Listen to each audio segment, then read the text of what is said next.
Happy new moon in the sign of Aries. Today is April 17th, and I just wanted to come on and remind you that you may not be feeling that excitement in the air, and you may feel nervous or anxious. You may feel overwhelmed.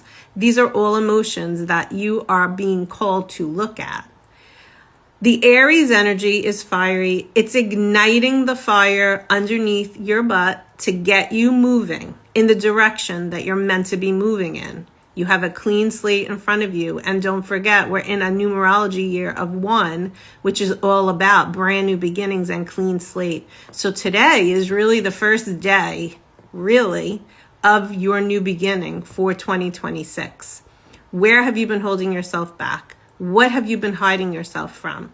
What do you need to do because you haven't taken that action and you know it's no longer serving you? Now is the time to take the action.